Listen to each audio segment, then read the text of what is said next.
how do I get my dream job and what is the fastest way I can get there? Now, if you're a creative working in the TV, film, advertising, or any of the media industries, traditionally there'll be two methods that you can use to get the job of your dreams.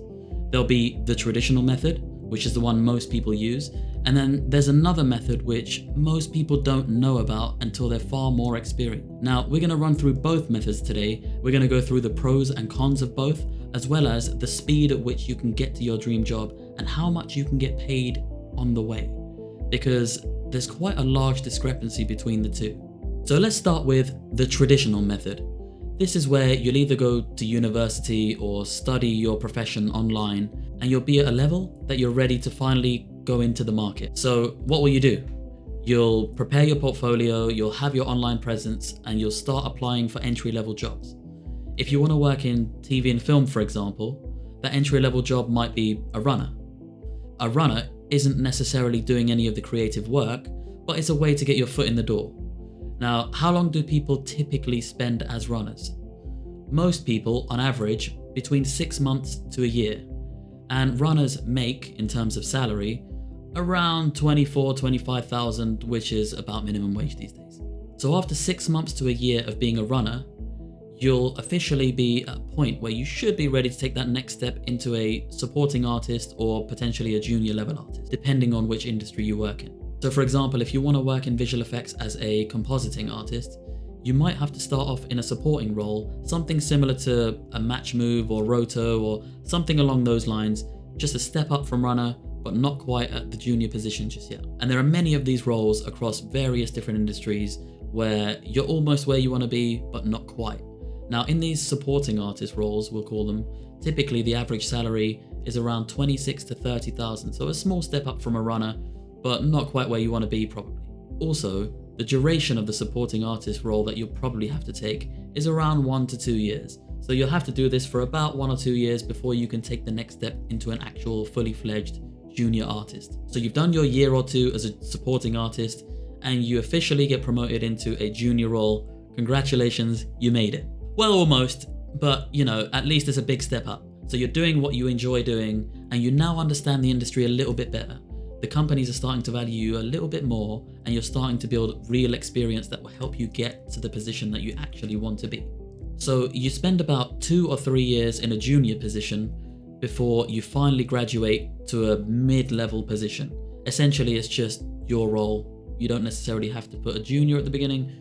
You can't put a senior at the beginning yet, but you just are what you are. So you're an animator, you're a lighter, you're a rigger, generalist, whatever you might be. And in this role, you start to see and feel a little bit more valued. You might even be helping juniors in some cases, and you'll actually be getting paid more. So you've done your 2 or 3 years as a junior, and the salary that you were getting then was probably around 28 to 35-ish. It gets a lot better. So you're officially your position, you're earning about 35 to 50,000. I know it's quite a big range, but a lot of studios do vary, and you're accomplished. So you've got many years of experience and you're slowly churning away, working towards a senior, lead, supervisor, whatever role you might want to be in. And you're almost there, to be honest. You're only a few years away. So at this point, maybe 2 or 3 years in to being a mid-level, you can graduate to be a senior. Now, if this is your dream job, then you're there, you've made it. If you want to go further than this, then we can talk about that in another video. But for the purpose of this video, we're going to assume that being a senior artist is where you want to be. So you've done your 2 or 3 years as a mid, and now you're officially a senior. You've got somewhere between 5 to 8 years experience behind you, and you're earning in excess of 50,000, 50 to 70.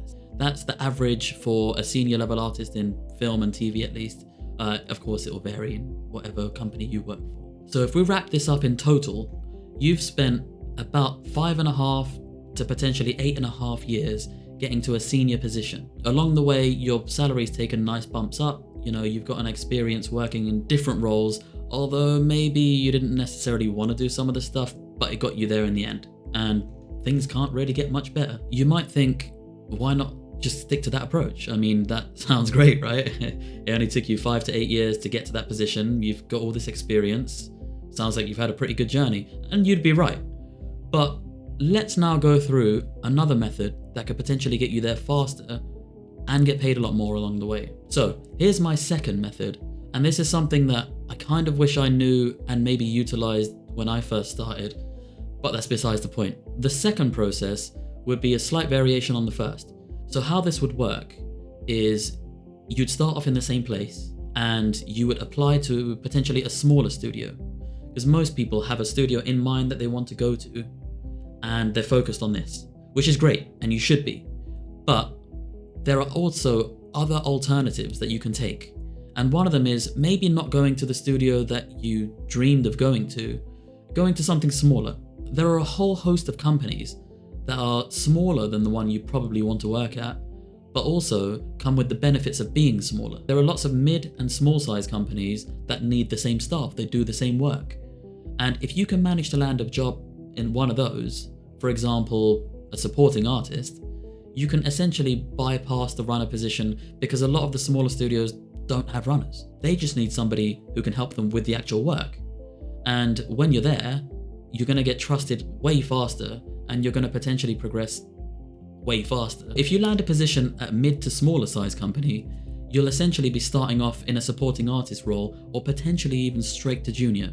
So your salary will be higher and your responsibility will be way higher straight off the bat. Now, I don't want to focus too much on salary in the nascent years of your career because it's not quite as important, but it gets more important as we go along. We're officially a support artist or maybe a junior, and we spend about a year or two doing that, and then we graduate to a junior, or if you're already a junior, you stay there, and you do another year or two there. At this point, you have around 3 years experience in doing the support artist role as well as the junior role, or maybe all of that was in the junior role. This is where you can come off the straight and narrow path that is the traditional method, and you can pivot. Now, what does that mean? It means you can start opening up your options.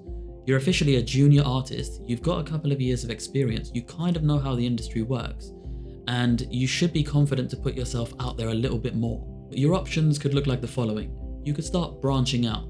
This is where it gets a little bit uncomfortable because some people like to sort of commit to a company and just stay there, which is very respectable. I did the same thing and it's a very common thing to do.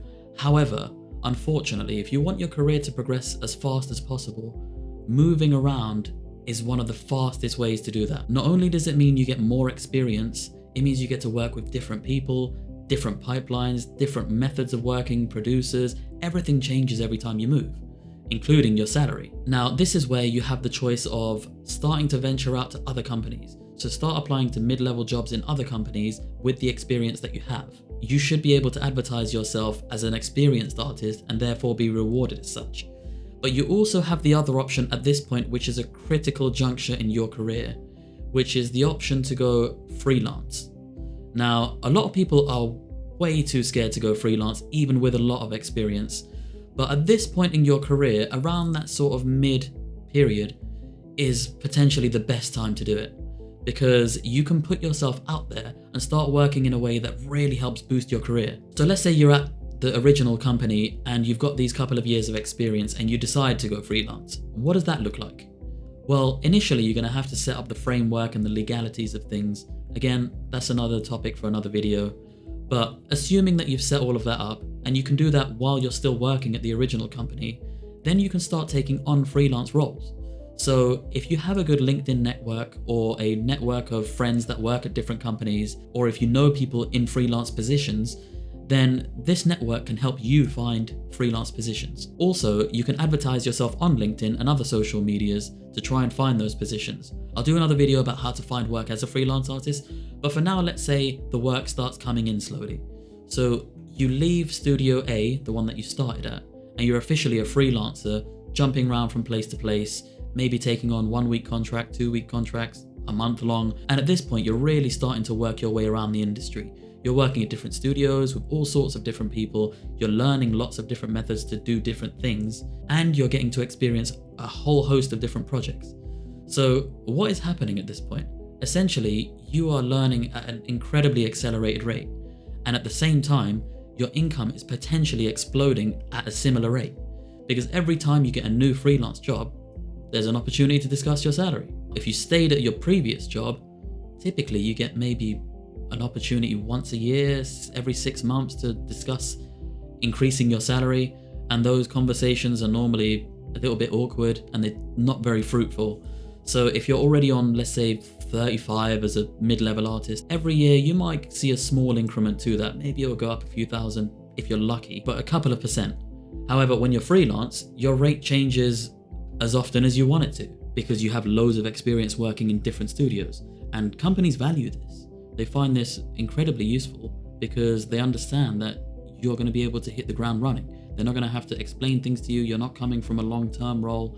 So there are a lot of benefits in that sense, even outside of just the salary.